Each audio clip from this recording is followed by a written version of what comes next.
I know the presence of God is just so strong. Saya tahu ada pengurapan Tuhan yang begitu kuat di tempat ini, saudaraku. Hari ini saya akan menyampaikan satu firman Tuhan. Suara saya agak seksi, saudara.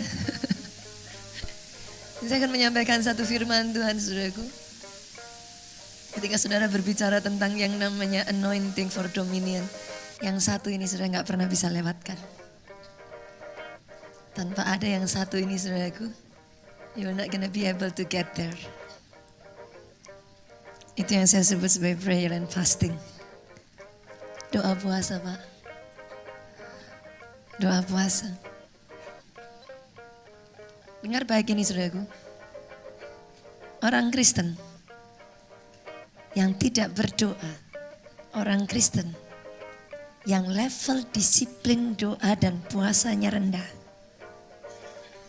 powermu kecil. Saya ulang ya, saudaraku. Sebagai orang Kristen, kalau level doamu, disiplin puasamu kecil, powermu kecil, saudaraku. Ketika kita berbicara sepanjang 1 bulan ini tentang yang namanya anointing for dominion, Ibu, sebagian dari kita mungkin bertanya-tanya, apa sih anointing for dominion, Pastor? Kayaknya bahasanya terlalu muluk-muluk. Sesederhana ini, Pak. Have you ever been in your condition dalam hidup saudara? Seperti saya, Pak. Ada waktu-waktu dalam kehidupan saya yang saya bisa berkata,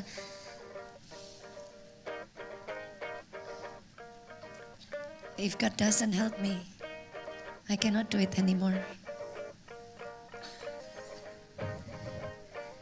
Ada waktu-waktu dalam kehidupan kita ini, saudaraku, jujur. Kadangkala mau nyembah, kadangkala mau teriak, kadangkala mau doa saja. Yang keluar yang bisa hanya air mata dan tetesan air mata saja. Kita hanya bisa berseru, Lord, Tuhan. Gak ada kata-kata yang bisa keluar lagi, Pak. Di saat-saat yang seperti itu, dengar baik apa yang saya katakan ini. The anointing for dominion adalah jenis pengurapan yang bisa membawa saudara untuk berkata-kata atas masalah saudara. Dan masalah saudara mau tidak mau, dia suka tidak suka, dia harus tunduk dan melakukan apa yang saudara katakan.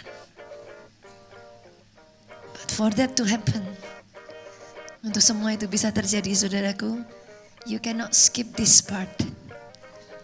Namanya adalah doa dan puasa.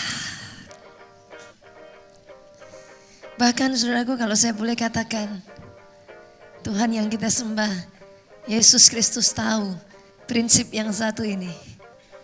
Sebelum dia memulai pelayanannya, dia bahkan tidak berani memulai pelayanannya sampai di satu titik Tuhan bawa dia masuk 40 hari 40 malam, Pak. Roh Kudus tarik dia. Roh Kudus bawa Yesus mengasingkan diri di padang gurun 40 days, 40 nights. Ibu, kakinya bertekuk lutut. 40 hari 40 malam dia tidak makan, dia tidak minum. Maafkan saya, saudaraku, izinkan saya mengatakan ini. Kalau Tuhan yang kita sembah saja butuh doa dan puasa, siapa kita ini manusia mengatakan kita tidak membutuhkannya? Yang mengerti katakan amin. Tidak heran, saudaraku, sejak dari Yesus keluar dari padang gurun, saat itu kemanapun dia pergi, tidak pernah ada di dalam pelayanan Yesus. Ketika dia mulai terjun melayani, ketika dia berjalan, tidak pernah ada waktu, Pak, di mana orang banyak tidak mengikuti dia. Kenapa? Dimanapun dia pergi, apapun yang dia katakan, perkataannya disertai dengan tanda dan mujizat. Saya berdoa pribadi lepas pribadi di tempat ini sore hari ini. Saya berdoa bukan kata-kata sia-sia yang keluar dari mulutmu. Saya berdoa sore hari ini ketika engkau berbicara, power and authority, kuasa dan otoritas menyertai saudara. Kenapa doa puasa, saudaraku? Dalam doa puasa ada spiritual leverage. Ketika saudara berdoa puasa, oh yes, tingkat kuasa dalam hidupmu ditambahkan saudara. Dan kuasa dalam hidup saudara menentukan otoritasmu. Sama-sama kira-kira saudara kalau saya berbicara, Pak Presiden kasih perintah sama menteri. Menteri jalan enggak saudaraku? Jalan ya, jalan. Saya mau tanya saudaraku, kalau ada Pak RT, kalau ada Pak Lurah Pak, pakai bajunya sama seperti Pak Presiden. Ngomongnya persis sama. Gayanya ditirukan sama. Kira-kira dia memerintah Pak Menteri, jalan enggak Pak? Forget it. Jangan berharap. Kenapa saudaraku enggak jalan? Otoritasnya enggak nyampe. Yang mengerti katakan amin. Dalam kehidupan kita ada masalah-masalah, tantangan-tantangan yang kau hadapi. Dengar baik, kalau otoritasmu di atas masalahmu, maka tantanganmu harus tunduk di bawah engkau. Murid-murid Yesus saudaraku berusaha untuk menirukan Yesus. Mereka mengusir setan dalam nama Yesus. Tapi coba buka ayatnya Matius 17. Kita lihat ayat yang ke-19. Boleh bantu saya jemaat Tuhan baca dengan suara yang keras, 2, 3. Kemudian bertanyalah mereka apa saudaraku? Mengapa kami tidak dapat mengusir setan itu?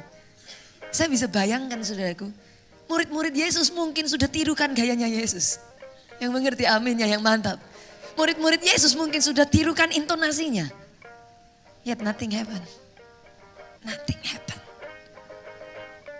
Karena yang namanya power and authority, kuasa dan otoritas itu tidak bicara skill khotbah yang bagus. Power and authority tidak bicara seberapa hebat kemampuan yang kau miliki. Tidak berbicara tentang strategi yang luar biasa. Power dan otoritas saudaraku sesederhana seberapa dekat engkau dengan sumber kuasa.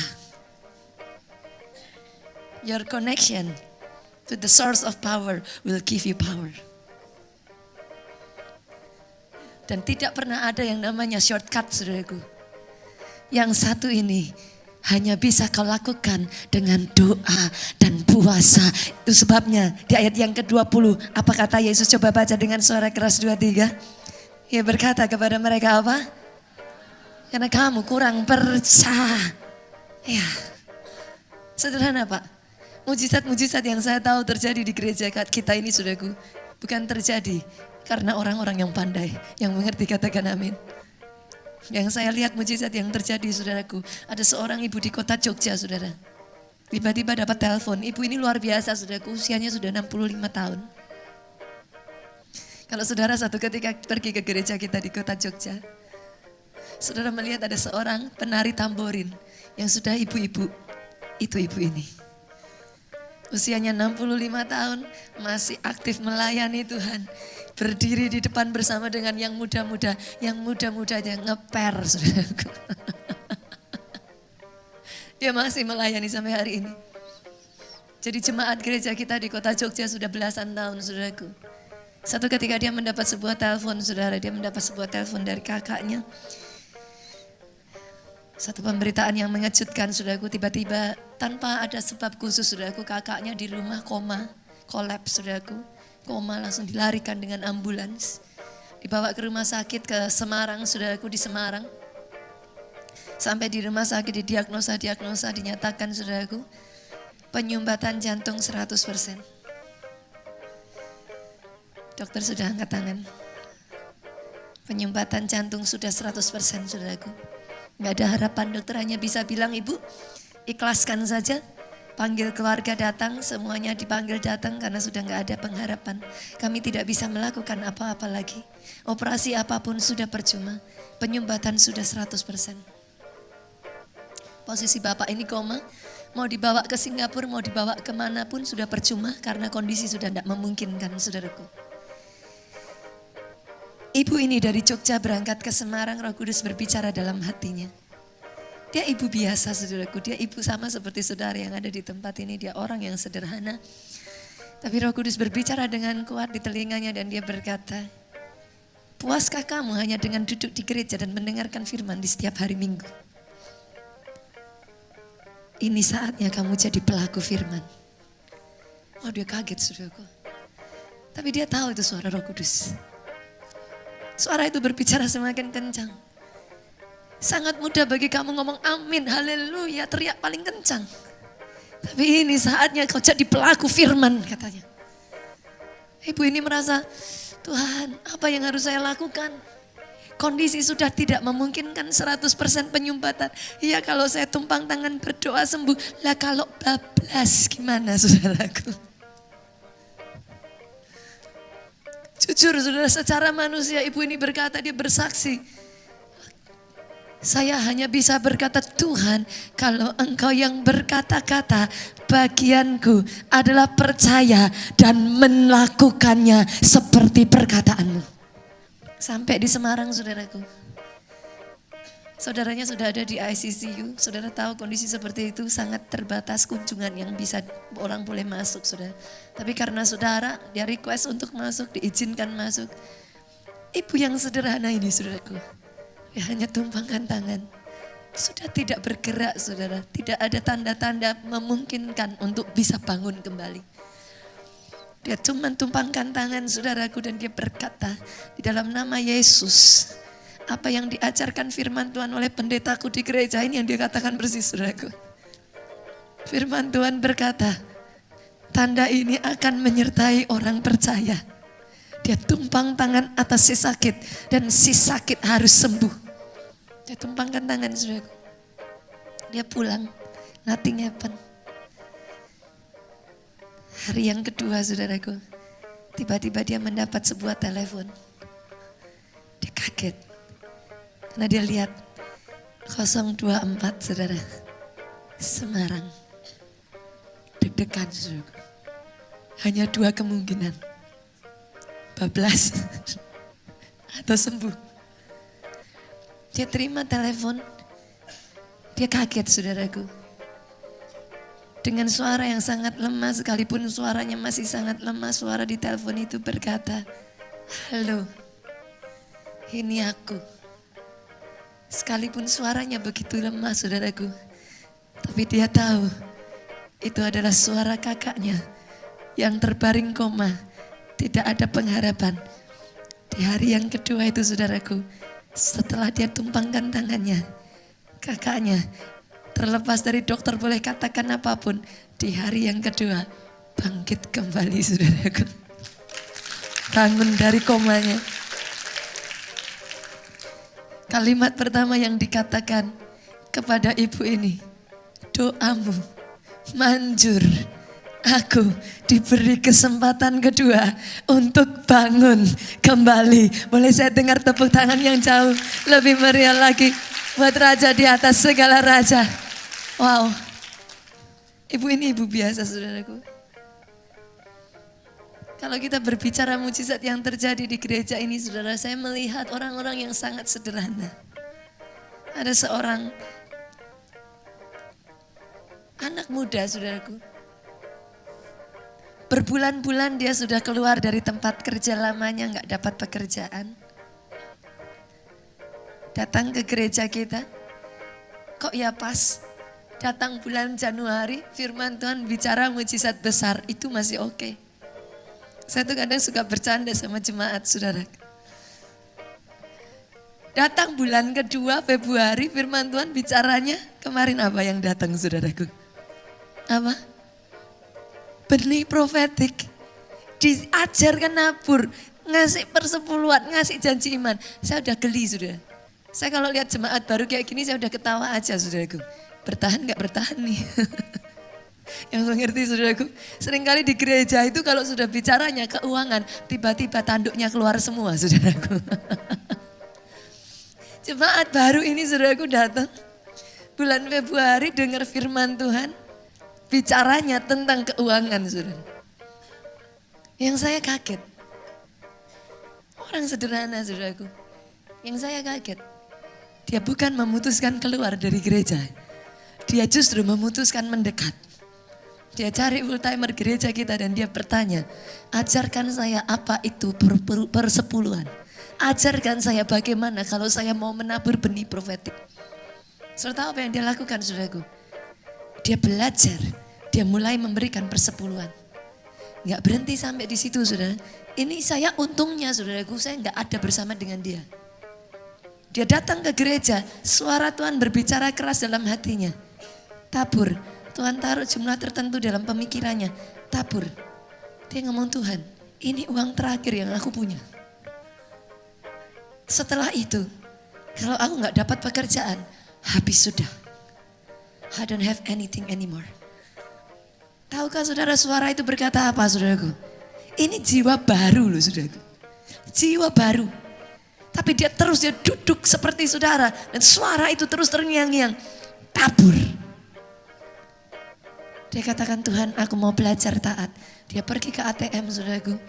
Dia buka ATM. Dia masukkan kartu. Berapa banyak dari saudara yang tahu Tuhanmu ngerti berapa isi uang yang ada di rekening saudara?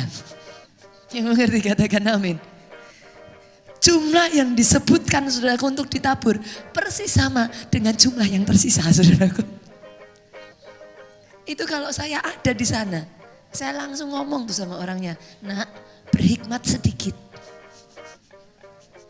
Loh, jujur loh saudara, ini bukan nabur dari kelimpahan loh saudara. That's what life. Itu yang terakhir yang tersisa saudara.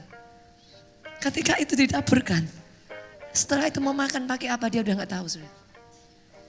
Itu kalau saya ada di sana saudaraku. Kadang pendeta kalah beriman loh saudara sama jemaat saudaraku.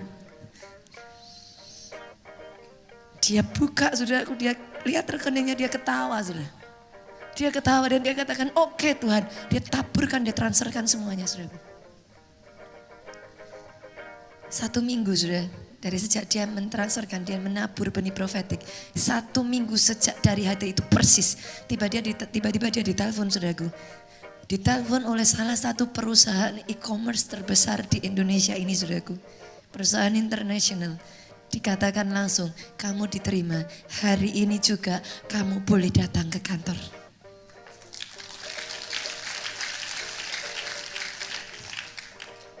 What you can say, saudara. Kadangkala saudara dalam hidup ini, just believe. Even when you do not understand, just believe. Kenapa saudara percaya?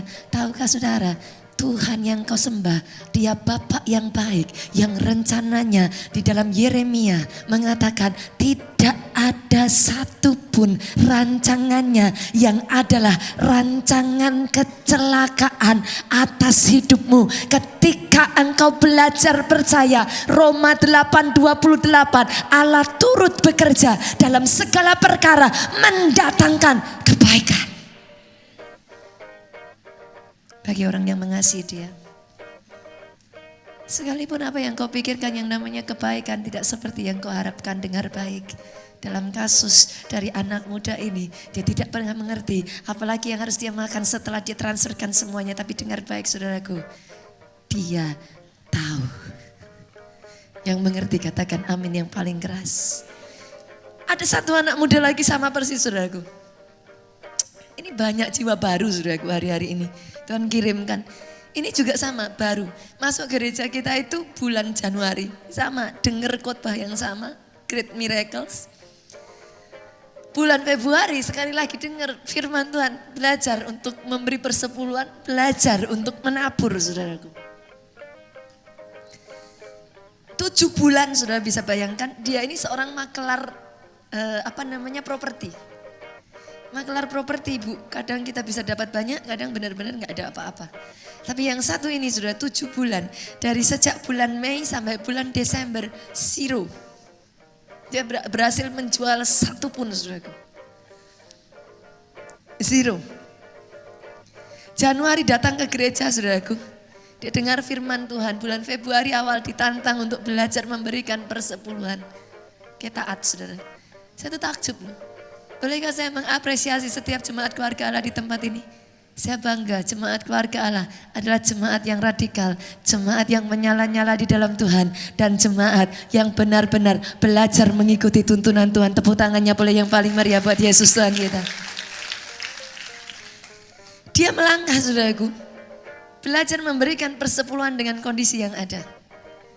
Tahukah saudara, baru dia melangkah di bulan yang sama Pak, dalam 1 bulan, selama 7 bulan, 0. Di bulan yang sama, sejak dia belajar memberikan persepuluhan, bulan itu juga dia berhasil menjual 24 unit rumah. Oh, ini sampai saya tuh sampai baca kesaksiannya tuh saya ulang-ulang lagi saudaraku yang benar. Tapi enggak berhenti sampai di situ saudaraku. Di bulan yang sama dia berhasil menjualkan 27 unit rumah saudara. Di bulan yang sama. Bulan berikutnya nggak berhenti saudaraku, mujizat terjadi. Justru ketika dia belajar untuk menabur janji iman, tahukah saudara, yang terjadi lebih gila lagi saudaraku. Dalam 1 bulan dia berhasil menjual 72 unit rumah. 7 months, 7 bulan sirup. Dan karena dia berhasil menjualkan 72 unit rumah, perusahaan tempat dia bekerja Pak, sampai geleng-geleng kepala, dan dia katakan diberikan hadiah saudaraku dari pemilik perusahaan itu sebuah sepeda motor saudara. Tapi bukan hanya itu, sudah lama bapak ini saudaraku kepengen punya rumah sendiri. Bosnya datang, panggil dia dan ditanya saudara, mau punya rumah apa enggak? Kira-kira kalau saudara jadi orang ini apa jawaban saudara? Mau banget gitu saudara. Orang Solo tuh kalau ngomong keluar ininya saudara. Mau banget gitu saudaraku. Bapak ini langsung menjawab, mau Pak. Tahukah saudara, bukan hanya 1 unit sepeda motor. Bosnya mengatakan kamu boleh berhak memilih 1 rumah. Boleh dicicil berapa kali terserah kamu. Setiap bulan mau nyicilnya berapa terserah kamu. 0% bunga saudaraku. Tangannya beliau yang paling meriah buat Yesus Tuhan kita. Dalam hidup ini kadang saudaraku, what you need is to trust in Him. Percaya bahwa Allah yang kau sembah punya jalan dan rencana yang kadang rencananya di luar cara pikir manusia, tapi rancangannya tidak ada satupun yang mendatangkan hal yang buruk dalam hidup saudara. Tapi kadang saudaraku, percaya saja nggak cukup. Pernah saudara mengalami dalam kehidupan saudara, saudara sudah lakukan semuanya, you do everything. Percaya sudah pastor, persepuluhan sudah, saya nabur sudah. Semua dari A sampai Z, gereja katakan apapun saya berusaha untuk taat sudah. But nothing happen. Itu yang terjadi dalam diri saya saudaraku. 5-6 tahun yang lalu saudaraku. Sebelum saya pindah ke kota ini saudara, saya mengalami hal yang sama. Kayaknya saya pernah ceritakan kisah ini, saya lupa saudaraku. 5-6 tahun yang lalu saudaraku, kira-kira sudah sekitar 5-6 tahun yang lalu saya pindah ke Jakarta. Sejak dari 3 tahun, 4 tahun sebelumnya, Pak Obaja itu sudah memanggil saya beserta dengan Pak Jonathan. Pak Obaja sudah sampaikan, Yonatan Nita, tolong pindah Jakarta, urus gereja yang di Jakarta. Saya langsung lihat suami saya langsung ngomong sama suami saya, kalau pindahnya sendiri aja nggak apa-apa, ini pindah sudah bawa pasukan saudaraku. Saat itu saya katakan kepada Pak Obaja, kasih kami waktu berdoa Pak. Karena nggak gampang bagi saya saudaraku. Jogja itu ibarat kata, di sini Bapak Ibu yang sudah punya anak boleh lambaikan tangan. Anak pertama itu ya apa sih saudara di hati? Saudara mengerti maksud saya? Jogja itu bagi saya itu seperti ibaratnya anak pertama saudaraku. Gak gampang saudara. Gak gampang, saya tahu. Gak gampang. Saya hanya katakan waktu itu saya belajar untuk taat kepada pemimpin. Dan saya katakan kepada Pak Obaja, izinkan kami, kasih kami waktu untuk berdoa. Dan benar saudaraku, Pak Obaja senyum, gak apa-apa, doa aja. 3 tahun berturut-turut saudaraku. Di sini ada nggak yang makelar tanah? Boleh lambaikan tangan? Ada. Ada makelar properti di sini? Nggak ada. Kira-kira aja saudara, saya ingin tanya ke saudara. Kalau jual properti Pak, susah masih wajar nggak Pak? Masih wajar ya? Wajar lah ya. Kondisi seperti ini kadang nggak segampang itu juga ya dapat buyer. Kira-kira loh saudara, kalau mau beli properti, ada uangnya, 3 tahun berusaha, susah. Itu wajar apa nggak wajar saudaraku? 3 tahun gereja di Jogja saudaraku. Jogja itu sudah saking penuhnya saudara. Sampai saya tuh jujur nggak enak sekali. Jemaat itu saking kursi-kursi ini penuh sekali saudaraku. Begitu penuhnya, kadang jemaat itu duduk sampai maaf kata saudara, harus di depan toilet saudara. Karena udah nggak cukup. Kami sampai harus bawa kursi dijajar-jajar saudaraku sampai mencapai ke toilet. Dan jemaat duduk di sana. Kadang saya sebagai hamba Tuhan Bu, saya kalau lewat pas ada di toilet saya mau masuk, saya sampai salami jemaat dan saya katakan Pak maaf ya, sampai harus duduk di depan toilet. Saudara tahu apa jawaban jemaat saya itu kadang takjub saudaraku. Mereka hanya mengatakan Pastor, sudah bisa datang di sini menyembah Tuhan saja, kami sudah bersyukur.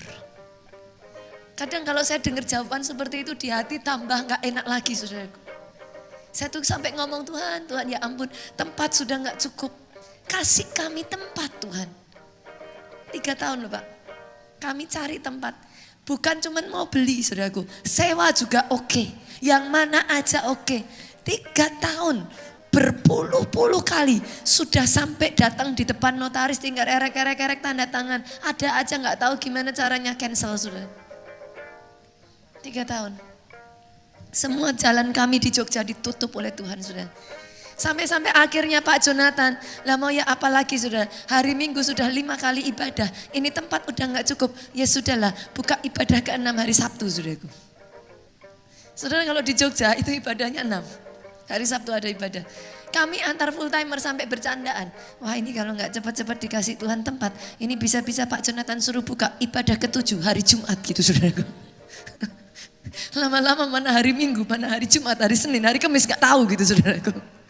Saking tempat gak cukup. Mau gimana lagi? 3 tahun sudah jalan kami ditutup. Di saat yang bersamaan di Jakarta ini, sudah tahu posisi Jakarta itu jemaat masih kecil. Sekitar berarti itu 10 tahun lalu saudaraku. Kita itu posisi masih di Cideng. Di Cideng, di Ruko, itu paling jemaat cuma 100, nggak ada 200 orang aja nggak ada saudara. Tapi nggak tahu gimana dibuka pintu begitu cepat, bam. Jakarta ini dikasih tanah terus, dikasih tempat terus. Saya sampai geleng-geleng kepala saudaraku. Saya cerita sama Pak Obaja ini gimana Pak? 3 tahun nggak dapat tempat. Saudara tahu jawaban Pak Obaja apa? Sambil senyum. Saudara kenal Pak Obaja kan? Kalau saudara yang sudah kenal Pak Obaja saudara tahu saudara. Sambil senyum. Dia dengan santainya ngomong, Nita katanya. Mau minta tanda apa lagi? Udah dibilang suruh pindah Jakarta kok. Udah taat aja pindah. Udah ditutup 3 tahun. Mau ditutup berapa tahun lagi pintunya katanya saudara. Saya sampai ketawa saudara. Waktu-waktu itulah dimana kami berdoa saudara. Sampai saya sampai di satu titik sudah saya ngomong sama Tuhan begini. Tuhan, oke. Hati saya mantap. Saya ngomong sama Tuhan, saya akan pindah ke Jakarta dengan satu permintaan ini Tuhan. I make a deal with him. Berapa banyak dari saudara yang tahu Tuhan kita Tuhan yang terikat dengan covenant. Dia Tuhan yang paling suka membuat perjanjian saudaraku. I make a deal with him. Saya katakan kepada Tuhan, Tuhan oke, saya pindah ke Jakarta dengan satu catatan. Saya minta kepada Tuhan, when I go to Jakarta, you take care of Jogja. Saya ngomong sambil nangis saudara waktu itu. Saya cuma ngomong sama Tuhan, Tuhan, Jogja Tuhan yang ambil alih. Tuhan urus Jogja. I don't know how. Saya nggak tahu gimana caranya, you just take care of Jogja. Saya pergi ke Jakarta saudaraku. Di Jakarta ini 6 bulan saudaraku. Masih belum ada tanda-tanda Jogja mendapat tempat. Disitulah saudaraku, untuk pertama kalinya saya berteriak kepada Tuhan. Saya bukan marah saudaraku. Tapi saya datang di hadapan Tuhan. Saya menagih janji Tuhan. Saya katakan Tuhan, itu posisi saya ada di Jogja saudara. Saya ngomong sama Tuhan, Tuhan, I don't know, I don't care. Sebelum Tuhan berbicara, sebelum saya dengar jawaban dari Tuhan, mau berapa jam, mau berapa hari, saya nggak akan keluar dari kamar ini. Sampai saya dengar suara yang dari Tuhan. Sekitar jam 9 malam saya berdoa saudaraku. Saya berseru kepada Tuhan, saya berseru kepada Tuhan. Saya hanya bisa nangis saudaraku. Saya ngomong sama Tuhan, Tuhan, you promise me. Dan Tuhan yang saya kenal tidak pernah tidak, dia selalu menepati janjinya dalam kehidupan saya. You promise me. Sampai kira-kira sekitar jam 3, jam 4 pagi saudaraku. Tiba-tiba saya dengar satu suara berkata di telinga saya saudaraku. Jelas sekali suara itu ngomong, Nita, berani enggak doa puasa 100 hari? Saya kaget saudara. Tapi tanpa 1, 2 saya enggak pikir panjang, saya katakan Tuhan, I will do it. Saya akan lakukan sejauh you keep your promise. Besoknya saudaraku, saya enggak tunggu. Besoknya saya langsung putuskan, saya ambil doa puasa saudara. Saya tahu saya sudah gak bisa kerjakan apa-apa lagi saudaraku. 3,5 tahun kami berusaha saudara. Nothing happen. Dana tersedia. Kita sungguh-sungguh serius. Puluhan kali kita hampir deal. Sama sekali tidak terbuka pintu saudaraku. 100 hari saya berdoa puasa itu adalah salah satu doa puasa yang paling menantang bagi saya saudaraku. Kenapa saudaraku? Satu ketika di tengah doa puasa saudara. Saya tengah malam tidur saudara, saya tuh seperti kayak mimpi. Mimpi tapi mimpi, pernah gak sih saudara mimpi tapi mimpinya tuh nyata sekali. Mimpi tuh kayak, ini mimpi apa mimpi ya gitu. Begitu nyata mimpinya saudaraku. Saya itu ketika dalam mimpi saya lihat satu sosok saudara. Semacam kayak satu sosok gitu bentuknya seperti kayak gabungan antara burung tapi kayak orang tua kayak gimana lah. Intinya ada sosok muncul dari benak saya dalam mimpi saya itu. Saya hanya tengking saudaraku, alam nama Yesus pergi. Saya tahu kayak sosok ini tuh berusaha menyerang saya sudah di mimpi saya itu. Dan saya katakan pergi. Hilang saudaraku, saya terbangun seperti kaget saudaraku. Dan mimpi itu seperti kayak kuat sekali di benak saya saudara. Gak berapa lama setelah itu, tiba-tiba Pak Jonathan itu pergi ke Jogja, saudaraku. Plafon di kamar kami itu bocor, saudara. Hujan bocor. Difoto sama Pak Jonathan dengan tujuan dikasih ke tim suruh memperbaiki. Setelah difoto diambil, saudaraku, Pak Jonathan lihat, diperbesar. Pak Jonathan tuh merasa ini gambar kok aneh ya. Saya di Jakarta, dia di Jogja, dia kirimkan fotonya, saudara. Dia kirim. Begitu dia kirim, saya langsung telepon, saya bilang, sayang, gak bercanda, ini apa? Saya bilang. Saya marah sama dia, saya pikir dia nakut-nakuti saya, saudaraku. Ini apa? Saya bilang, gak bercandaan. Bercanda ya bercanda, tapi gak keterlaluan, saya bilang. Ini foto apa? Saya bilang, yang Pak Jo gak tahu, saudara, foto yang dia kirim, itu sama persis penampakan yang saya lihat di dalam mimpi saya, saudara. Jadi ketika Pak Jo kirim saya foto itu, spontan saya kaget saudara. Kamu gak bercandaan, ini apa saya bilang. Itu ternyata foto dari plafon bocor diperbesar saudara. Munculnya gambar yang saya lihat di mimpi saya saudara. Saya udah tahu saudaraku, ini peperangan roh. Tapi gak berhenti sampai di situ saudaraku. Saya gantian berangkat ke Jogja. Pokoknya semua itu kalau sudah saya ke Jogja, Pak Jo pulang dari Jogja, sesuatu terjadi saudara. Saya pulang dari Jogja, saya balik saudara. Kali ini bukan plafon lagi, saya balik ke rumah saya di Jogja. Pantry rumah itu kan biasa dari kayak semacam marmer, saudara tahu ya. Marmer itu kalau ketumpahan, cairan atau apa, kopi lah, kecap apa, itu bekas saudaraku. Nah saya berpikir ya sesederhana itu saja. Yang saya heran saudaraku, kok saya lihat-lihat ini tumpahan. Saya ambil fotonya Pak Jo, saya deketin, saya panggil Pak Jo, sayang sama. Jadi bukan hanya di plafon rumah saya, pindah ke pantry saya, saudaraku. Itu waktu-waktu yang merupakan satu tantangan bagi saya, saudaraku. Itu peperangan roh begitu rupa dalam hidup saya.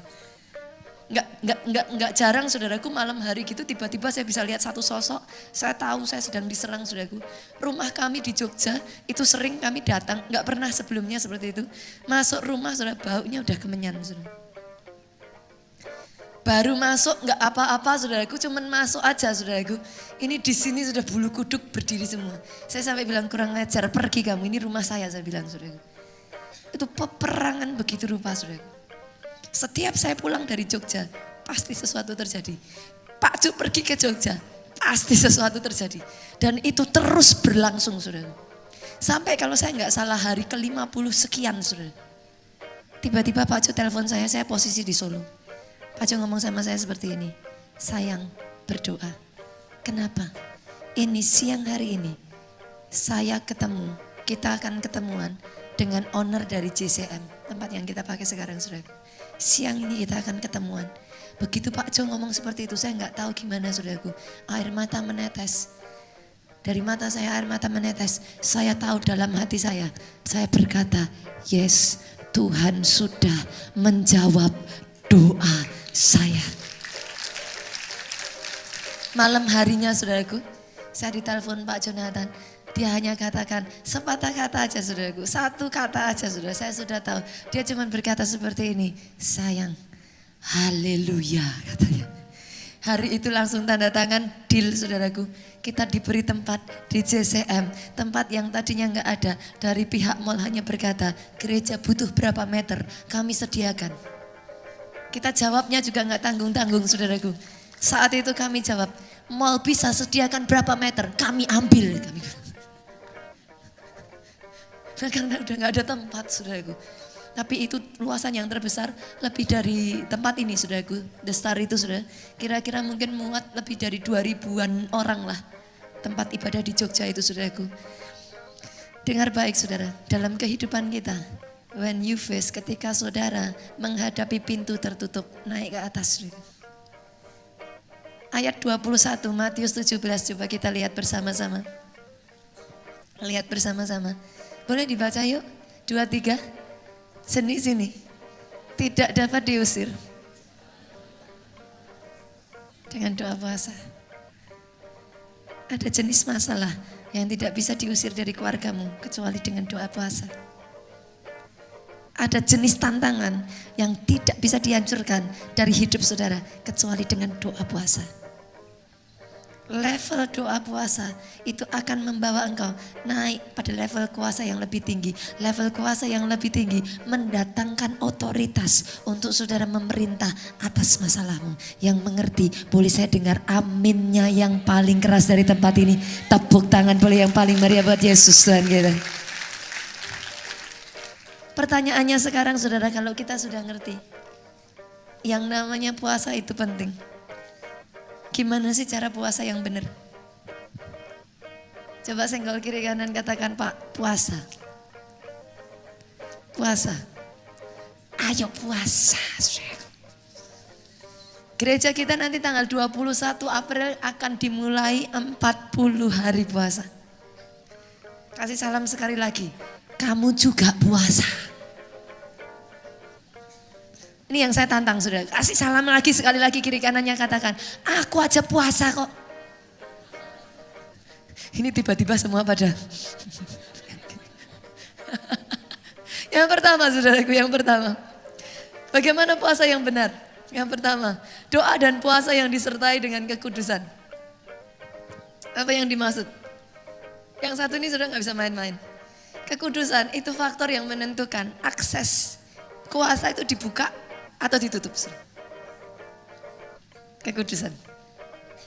Kekudusan itu yang akan menentukan whether or not you gain access to power. Itu sebabnya Tuhanmu itu disebut apa? Allah Bapa, Allah Anak, Allah Roh Kudus. Kok enggak disebut, Bu? Roh penyabar, roh baik hati, roh hikmat. Kenapa, saudara? Karena Tuhan ingin mengatakan, this is who I am. Coba buka ya, 1 Petrus 1 ayat 6. Apa kata firman Tuhan? 1 Petrus 1 ayat 6. Multimedia, yuk baca sama-sama 2, 3.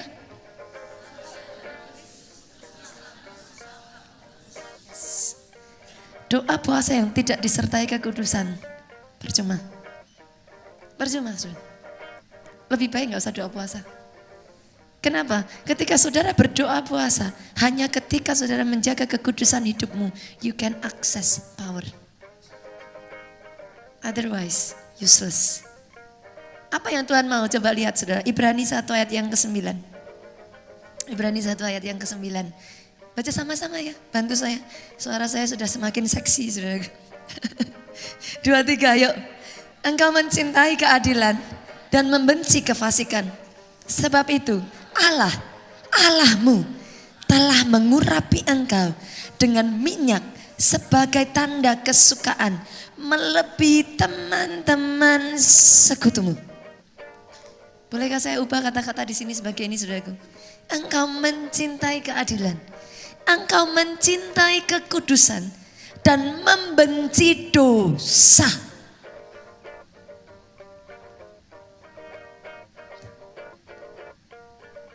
Tidak melakukan, tidak berbuat dosa itu tidak sama dengan benci dosa. Orang tidak berbuat dosa bisa jadi satu, nggak ada kesempatan. Yang mengerti katakan amin. Loh, bisa jadi loh saudaraku, nggak berbuat dosa memangnya karena nggak mau. Lah bisa jadi karena belum ada kesempatannya aja. Bisa ya, bisa. Orang nggak berbuat dosa bisa jadi nggak berani. Yang mengerti katakan amin. Orang nggak berbuat dosa bisa jadi sudah kena batunya, jadi males ngulang lagi. Tapi orang yang benci dosa itu beda. Halo, halo. Kalau kau benci dosa itu bukan bicara perbuatan. Benci dosa itu bicara hati. Dari dalam dirimu engkau memutuskan tidak akan berbuat dosa. Ketika dosa itu ada di depan matamu, karena engkau benci dosa, ya sudah di depan matamu, enggak kau ambil. Yang mengerti katakan amin. Yang pertama saudaraku dengar baik, benci dosa, cintai kekudusan. Orang yang seperti ini, Alkitab berkata dalam hidupnya minyak pengurapan Tuhan itu turun. Anointing for dominion turun. Anointing ini yang akan membuat saudara naik di atas orang yang ada di kiri kanan. Tuhan berkenan, Tuhan angkat hidup saudara. Kalau sudah bicara yang satu ini saudaraku, nggak bisa ditipu saudara.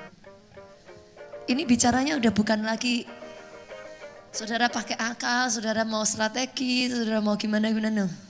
Either you have it, you don't have it. That's it. Hanya bisa didapat dengan kau jaga kekudusan.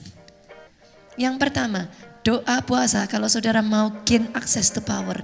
Gak bisa enggak, jaga kekudusan hidupmu. Kekudusan berbicara tentang apa saudaraku? Dengar, saudara di tempat ini, saudara yang masih ngerokok. Sebagai hamba Tuhan, saya harus berkata saudaraku, tinggalkan rokok. Buang rokok. Pastor, kok nabrak? Kok senggol? Enggak senggol, saya selalu mengatakan saudaraku, nabrak saudara. Beneran saya tabrak. Kenapa? Kenapa saya katakan seperti itu? Coba dengar baik-baik saudara. Pemerintah aja mengizinkan untuk menjual rokok. Depannya tuh tulisannya apa? Halo? Ditulisin apa saudaraku di situ? Aman untuk kesehatan gitu. Tulisannya apa? Toko-toko kalau jual rokok tulisannya apa saudaraku? Membunuhmu.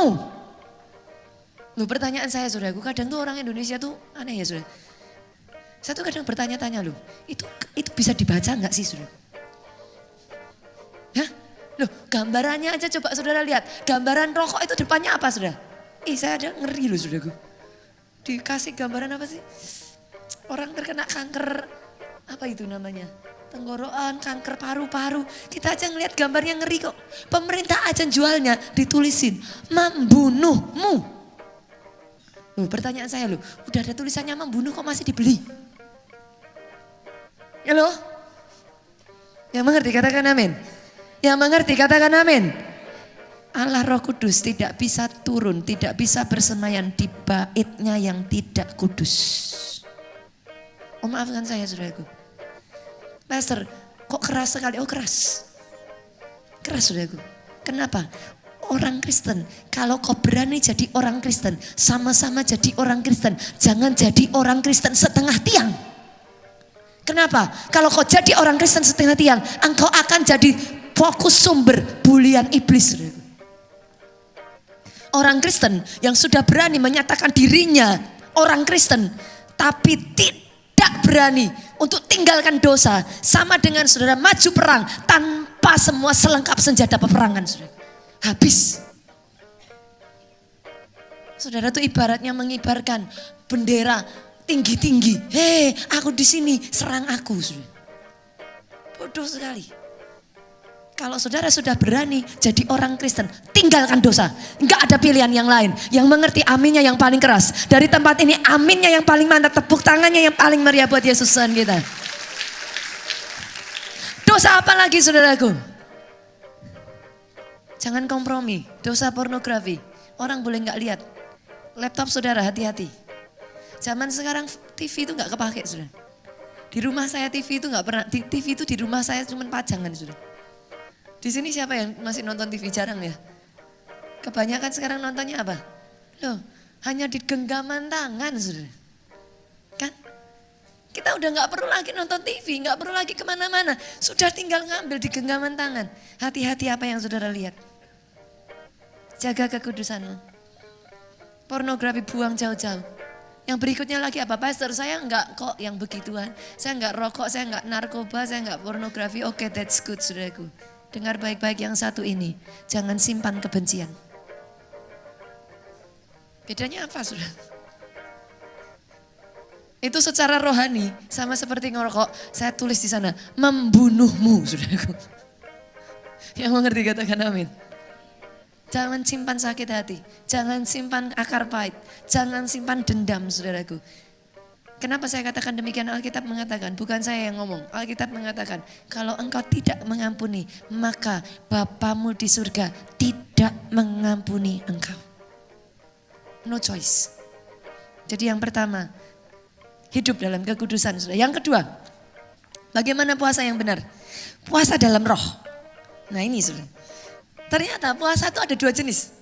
Puasa jasmani dan puasa dalam roh. Puasa jasmani itu gimana saudaraku? Puasa nahan lapar. Puasa enggak makan. Tapi dengar baik-baik saudara. Puasa yang tidak disertai doa sama dengan diet. Oke? Senggol kiri kanan. Suami-suami yang datang sama istrinya senggol istrinya. Nah, kata pendeta. Puasa yang gak disertai doa sama dengan, nah yang ngomong saudaraku. Puasa jasmani saudaraku, itu cuman gak nahan, supaya nahan lapar aja saudara. Itu sebabnya gak heran, buka puasa balas dendam saudara. Kalau puasa saudara hanya jenis yang seperti ini, biasanya saya udah hafal saudara. Antara kira-kira jam 3, jam 4 sore saudara. Itu kalau dengar suara ting ting ting ting ting ting, Pak bakso lewat, itu godaannya tinggi sekali saudaraku. Puasa kalau hanya nahan lapar jam 3, jam 4 itu pencobaan paling besar saudaraku. Itu waktu-waktu krusial, itu waktu-waktu di mana saudara akan berkata, kayaknya Tuhan tahu hatiku, kayak gitu saudaraku. Yang penting kan udah berusaha, itu saudaraku. Kalau puasa saudara hanya nahan tidak lapar, ini pun kalau dilakukan dengan benar saudara. Tuh dunia medis mengatakan saudara, puasa itu baik loh. Betul ya? Ketika puasa dilakukan dengan benar, loh itu mendatangkan kebaikan, itu detoksifikasi saudara, tubuh. Dan itu baik. Asal dilakukan dengan apa bu? Benar. Lah masalahnya, orang sekarang tuh kadang saya kalau lihat jemaat puasa tuh ya ngeri loh saudara, kalau habis makan saudara. Habis buka puasa ya saudaraku, ngulek sambal 10 biji saudara. Masak Indomie, makan sabe barengan Indomie. Nah itu apa enggak? Ini saudara. Makanya lakukan dengan benar. Jasmaninya aja harus benar saudaraku. Tapi puasa dalam roh yang membedakan seperti ini saudara. Puasa dalam roh. Saudara tekan yang jasmani.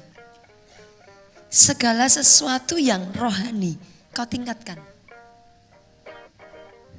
Tambah jam doanya. Tambah jam baca firmannya. Banyak-banyak bahasa roh. Itu baru puasa yang benar.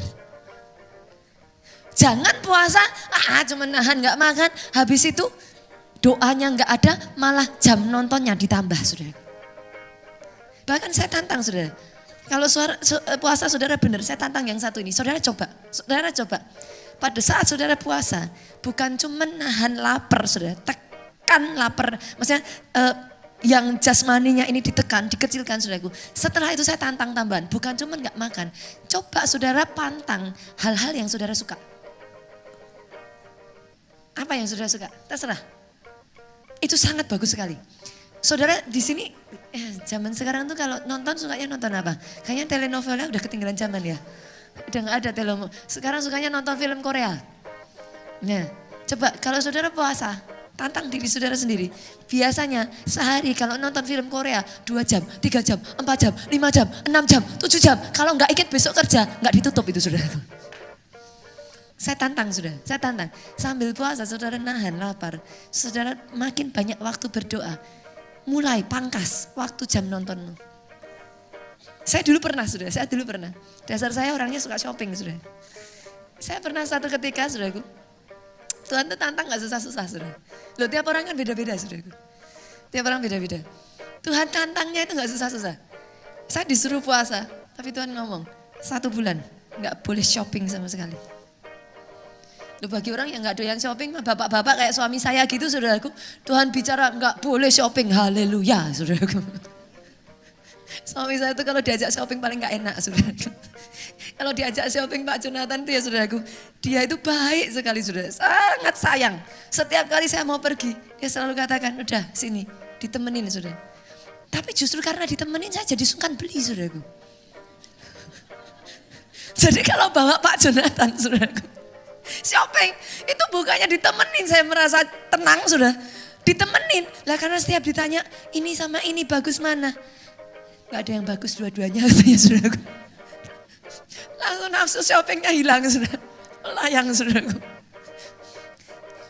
Tiap orang saudara, Tuhan itu tahu yang terdalam. Bagi saudara yang mana? Yang mana? Sebagian dari saudara puasa ngomong kata-kata sia-sia. Halo.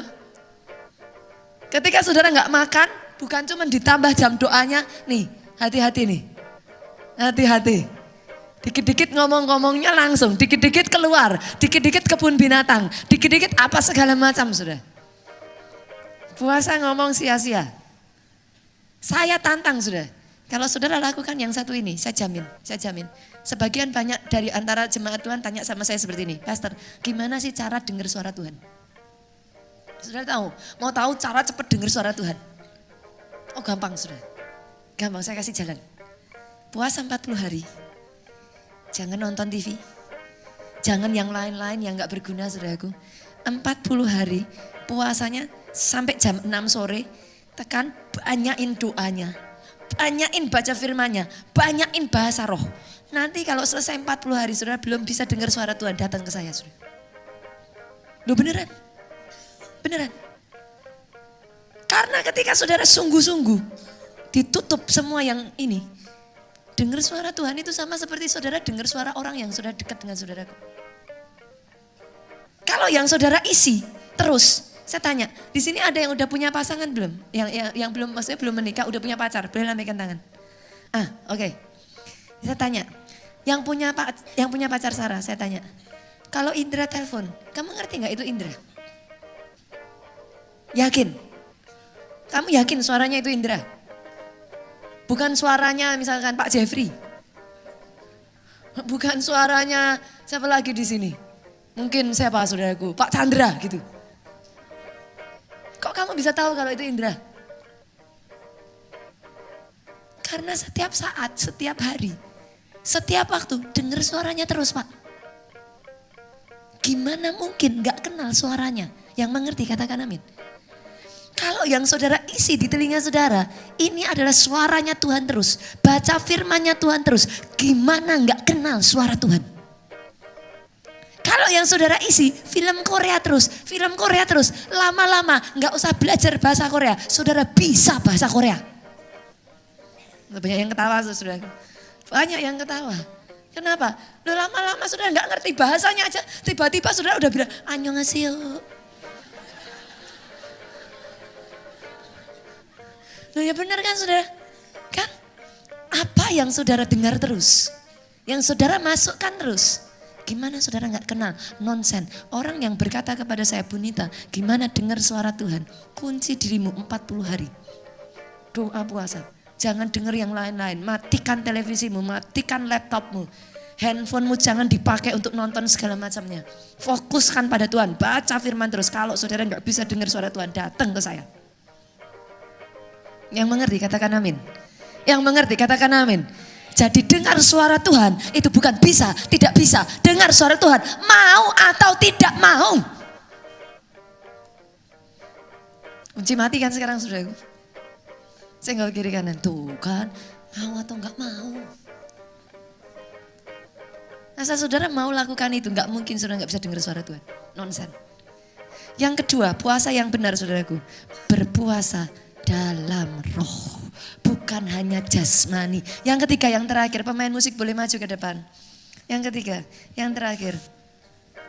Latih diri untuk meningkatkan disiplin doa puasa. 1 Timotius 4 ayat 8 yuk. Baca yuk sama-sama. Ini mujizat loh saudaraku, saya bisa khotbah. Beneran. Tadi siang saya meeting dengan tim Kids Impact. Suara saya udah gak keluar saudara. Jadi saya tahu hari ini kalau saya bisa berkhotbah seperti ini. Dengan suara seperti ini. Tuhan sungguh-sungguh luar biasa saudaraku. Yuk kita beri tepuk tangan buat Yesus Tuhan kita. 1 Timotius 4 ayat 8 yuk. Dibaca sama-sama yuk. Suaranya yang paling keras. 2, 3. Terbatas gunanya. Tapi ibadah itu berguna dalam segala hal. Kenapa? Mengandung janji baik untuk hidup ini maupun untuk hidup yang akan datang. Saya tanya, orang olahraga sama enggak olahraga, saudara bisa bedain enggak? Bisa bedain ya saudaraku ya. Olahraga dengan gak olahraga. Yang olahraga itu biasanya saudaraku jelas, kelihatan. Saudara pegang aja saudaraku. Lengannya ini saudara pegang. Gak mungkin gak, pasti kencang saudara. Bentar ya. Kalau gak olahraga, gampang saudara. Gampang sekali. Coba cek kalau gak olahraga. Tadi siang saudaraku saya ngomong, siapa di sini yang gak pernah olahraga? Langsung bapak-bapak perutnya ditarik. Kelihatan saudaraku, itu ya, kelihatan gak bisa ditipu saudaraku. Kalau kita tubuh aja kenal olahraga Pak, dirimu, kita ini adalah roh yang punya jiwa tinggal dalam tubuh. Saya tanya, kura-kura itu cangkangnya atau dalamnya? Saya tanya saudaraku, yang mana kura-kura? Cangkangnya atau dalamnya? Saudara itu rohmu atau tubuh? Kalau engkau adalah rohmu, kenapa yang dilatih tubuhmu terus? Tubuh kenal olahraga, roh kenal yang namanya olah roh. Loh, maksudnya gimana Pastor? Saya tanya di sini yang punya anak kecil boleh lambaikan tangan? Anak umur di bawah 3 tahun, nah Felicia aja. Bu Feli ini kira-kira Bu, kalau punya anak nih, umur udah 2 tahun, udah 3 tahun, maunya makan bubur terus, maunya makan pisang dipenyet-penyet terus, nggak mau makan nasi, dimarahin nggak? Marahin ya? Kalau punya anak 3 tahun Bu, nggak bisa makan nasi, nggak bisa makan keras, bisanya cuma minum susu terus, dimarahin nggak? Dimarahin ya saudaraku ya? Orang Kristen, bayi rohani, doa 1 menit, 3 kali sehari pas makan, plus doa mau tidur, wajar nggak saudara? Masih wajar lah, boleh lah. Sudah Kristen 5 tahun. Halo? Disuruh pendetanya doa. Jangan saya Pastor, jangan saya. Saya nggak bisa doa Pastor. Itu wajar. Coba senggol kiri kanan, itu mujizat. Saudara kalau punya anak, umur setahun aja belum mau makan nasi yang keras. Kita berusaha perjuangkan kok. Yang mengerti katakan amin. Kita berusaha latih dia supaya bisa makan makanan keras. Kenapa? Kalau makanan yang dimakan lunak terus, giginya gak akan bisa tumbuh dengan baik. Ini ada dokter gigi tadi nih. Nah, ada Gaby. Kira-kira kalau anak gak pernah mau makan keras, Gaby kira-kira makanya yang bubur terus sampai umur 5-6 tahun bubur terus, giginya gimana? Yang terjadi saudaraku, kalau gak giginya lubang, itu gigi tumbuh dulu. Gigi susu dengan gigi permanen, yang permanen udah tumbuh, yang gigi susunya belum lepas. Saya tanya, saudara orang Kristen, kalau rohmu enggak dilatih terus, tikus sekalipun, kalau saudara kasih dia, capcay, burger, kasih apa lagi saudaraku, babi kecap. Saudara kasih aja semuanya saudaraku. Hai som, apalagi saudaraku, kasih capo saudaraku. Tikus sekalipun, kalau saudara perlakukan seperti itu dengan kucing yang saudara nggak pernah kasih makan, tikus lawan kucing menang tikus saudaraku. Saudara mengerti yang saya maksudkan? Dirimu bukan tubuhmu. Tubuhmu ini satu hari nanti akan dikubur dari tanah kembali kepada tanah.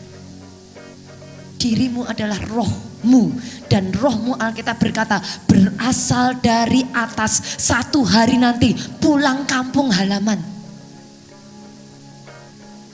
Kalau kau gak pernah latih rohmu saudaraku, tidak heran dalam kehidupanmu engkau jadi orang Kristen, tapi sedikit-dikit masalah datang, engkau hanya bisa angkat bendera setengah tiang dan kau berkata menyerah.